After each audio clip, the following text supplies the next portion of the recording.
Hey everybody, welcome back to the shop. Actually, I'm in Caleb Harris' shop at YouCanMakeThis Too, card up there. Today, we're going to replace the unit bearing on this 2011 Toyota Tundra SR5 four-wheel drive. And it's going to be a lot of fun. Let's get to it.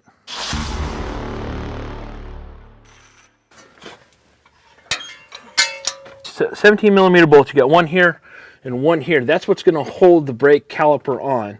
So we're just going to break them loose for right now. And then we got to do some. All right, so we're loose here. Loose. All right, we're loose here.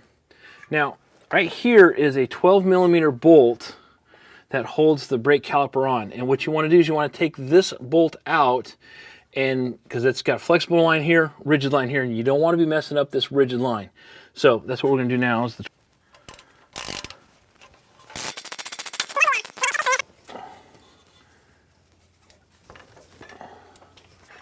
then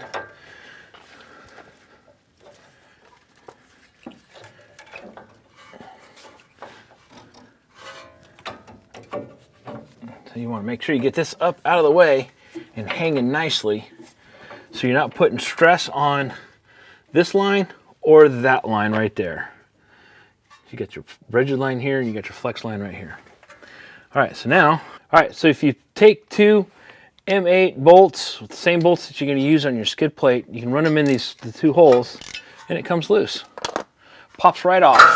And that's what these are designed for. These holes are designed specifically for that reason. All right, so the next step that we got to do is we got to pop this cap off. This cap can be a little cantankerous. So what you do is you just grab your little chisel and just gently come around the corner. There you go. Hear the sound difference? That means it's coming loose.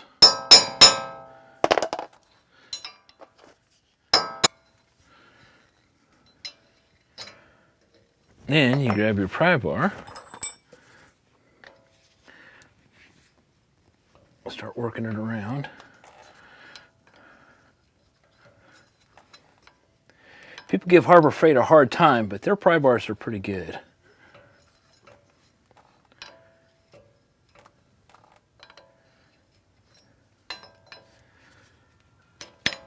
Uh-oh, alarm's going off.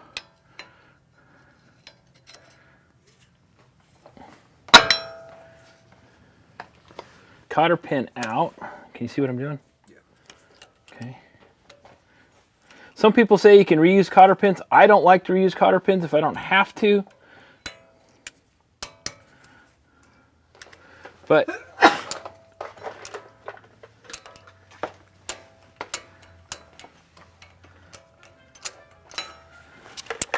there you go. There's that.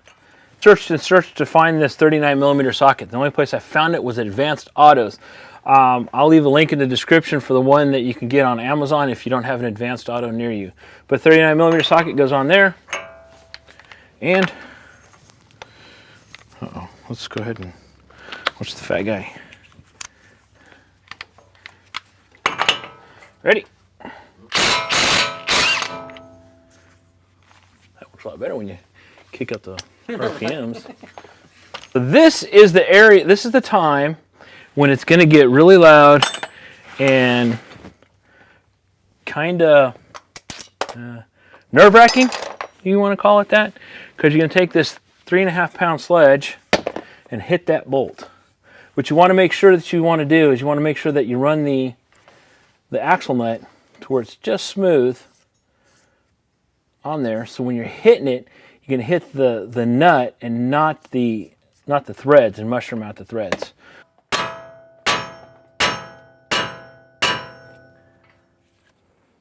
You also want to make sure that you keep adjusting the nut so that you're not running into the threads.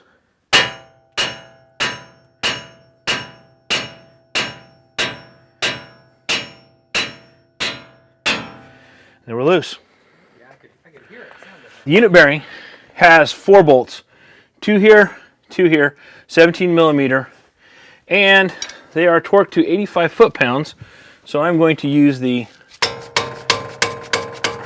cheater way to get them loose.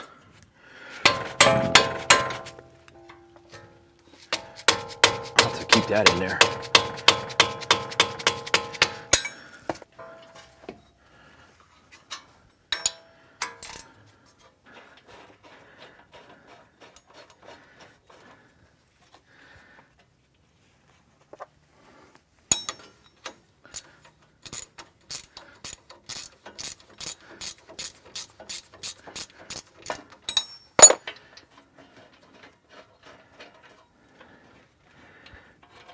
Here's the unit bearing out. It was rather, wasn't hard, but it wasn't easy. So now what we do is, what do you want to do is you want to go through and you want to clean up those mating surfaces and try and get as much of this rust off as you possibly can before you put the new unit bearing in. And that's what I'm doing right now, is I'm just using a piece of green Scotch-Brite, kind of knocking all the big chunks of rust off and trying to get it as clean as I can. Now, if you got a die grinder or an angle grind, a pneumatic angle grinder with got the polishing pads on it, those work really well. We just don't have that, so we're just doing it the old-fashioned way.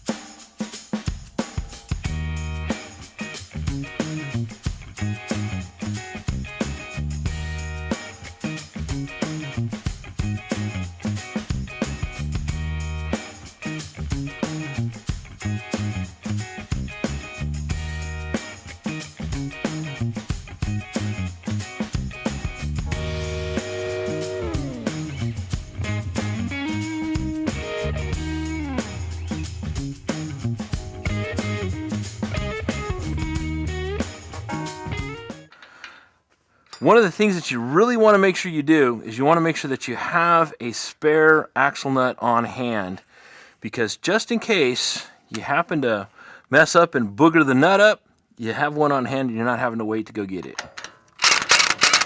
So what you want to, I'm using the impact here. I got it set on the #1 setting because all I want to do is I want to get it in, I want to get it set, and once it's set, then I'll come back with the breaker bar and finish putting the finished torque on it. And when I say get it set, what you want to do is you want to make sure that it's going to keep, you're going to hear the impact hammer, and when you see it stop hammering, that's when you know you've got as far in as you can possibly go on that setting.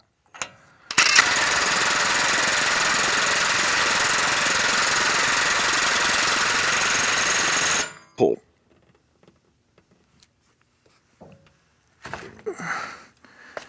Okay, I felt it pull just a little bit. I'm going to do one more. See if I can get another good pull on it without kicking this.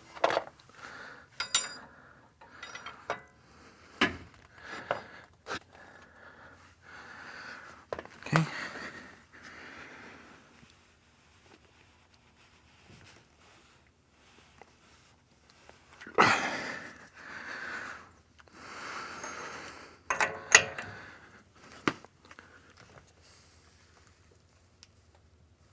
Okay, we're not getting any more.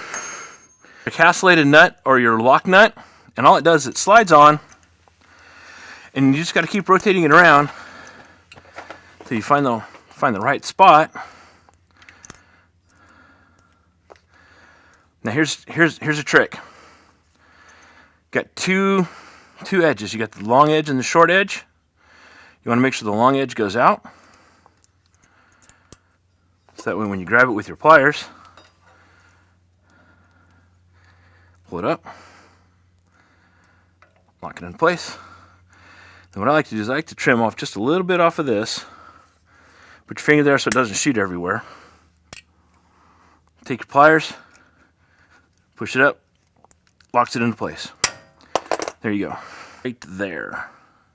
It's a 5mm. It's a 5mm Allen head that goes in there and the speed sensor. And I'm going to show you a little trick on that when you get ready to put that in. This is just some Lucas extra heavy duty grease, and what I do is I take and I put a little bit of grease around this O-ring because you don't want any water getting in there. So I just put a little bit of grease there, a little grease on the back side, and what that's going to do is that's going to help it, one, it's going to help it slide in a little easier, and two, it's going to help provide a little bit more waterproofing. And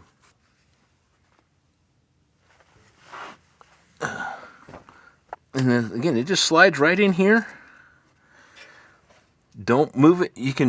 Don't twist it. Just kind of work it in, and it'll slide in there. It'll slide in there.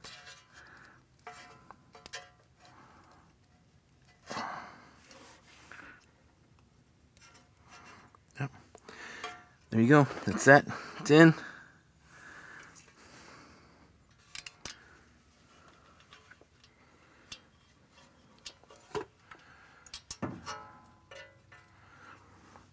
And I found that these, if you've got a long 5mm, that works really well. But I don't have a long 5mm with me. So let's just kind of take little turns. Run it there.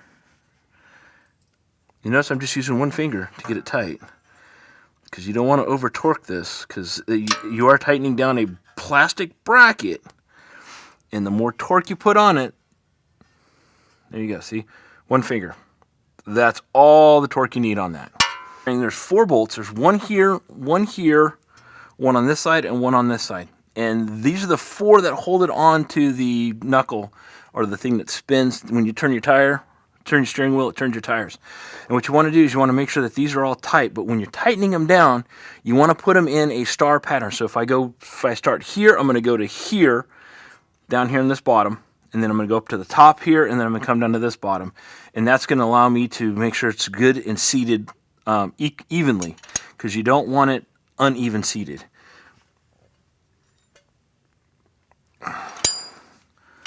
And yes, I'm just using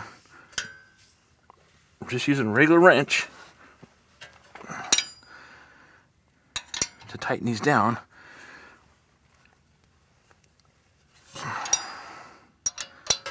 And you want to put as much oomph into it as you can. So now, once we've got that installed, we need to put our brake line back on, but we'll do that once we put the caliper back on, and we're going to finish that up here in just a minute.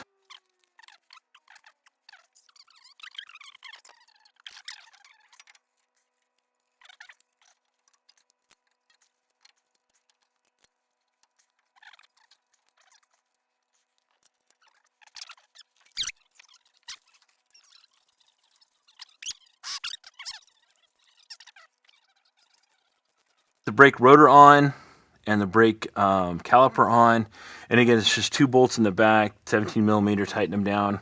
And now we're going to put the brake line bracket back on so that it can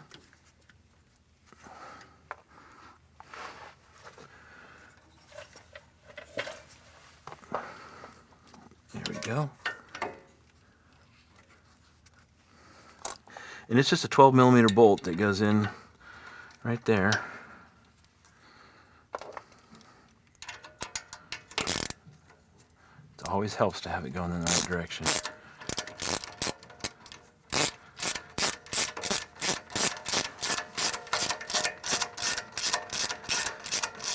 I really like these gear wrenches that you can, with the swivel head on them.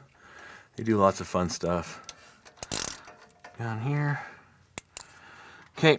This is your speed sensor, and it goes right here in these little clips, like so. Yeah.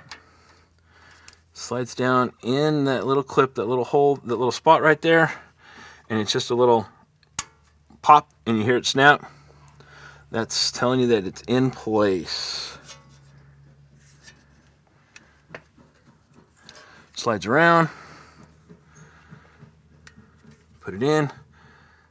Clip, and then there's one more in the very front and down here in the bottom, right by the speed sensor. It's right here. I don't know if you guys can see that. Yep. Okay, and it's just a little bit of this one here's a little more tricky to get snapped. Now it's no shame if you have to get a little bit of persuasion with it, and I use just a little. I'll use an extension. Just enough to put a little snap onto it. And there we go. Now we're all set. We're ready to put the wheel back on. Everybody, thanks a lot for coming along on this adventure with me. It wasn't really that hard. It was, but it wasn't. It was a little more frustrating at times when you can't trying to unseat the axle from the actual unit bearing. But persistence. Sometimes it takes finesse, sometimes it takes brute force. Anyways, if you think I've earned it, go ahead and hit the subscribe button next to it. Ring this the bell next to it for the next video that's coming out. But I had a great time. I got to hang out with my buddy Caleb in his shop, and up here's going to be a video that I think you're going to like. Down here's going to be a video that YouTube thinks you like, and then right over here over my shoulder is going to be that subscribe button. Thanks a lot for coming out and hanging out with me today.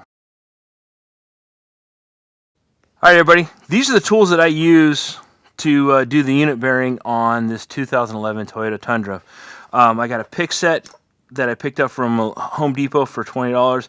This is just your basic cold chisel and a ball peen hammer, 12 ounces, and that's used to pull the cover off. I got a 12mm socket, as well as an extension and a ratchet 3/8 drive, a pair of diagonal cutters, a 17mm ratchet wrench, which is great to removing the bolts and actually putting them on, but you want to use a closed-in wrench. This is kind of what's called an offset wrench, but it's a boxed-in, so you want to make sure that you got a boxed-in wrench for that.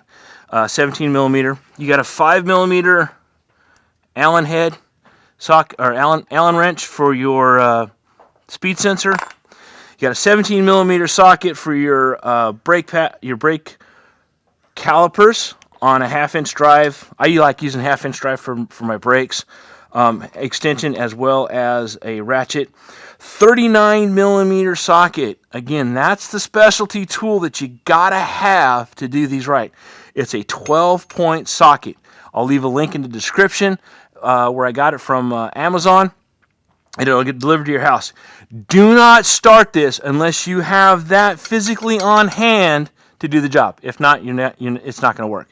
And then you got a 3/8 or a 1/2-inch breaker bar. I picked this up at Harbor Freight. I think it was like $12. It was a great deal. And last but not least, the pointer must have a good pry bar to be able to hold the unit bearing in place while you're torquing everything down. Lastly, if you got a big sledgehammer, use a sledgehammer as you saw me in the video. All right, let's go.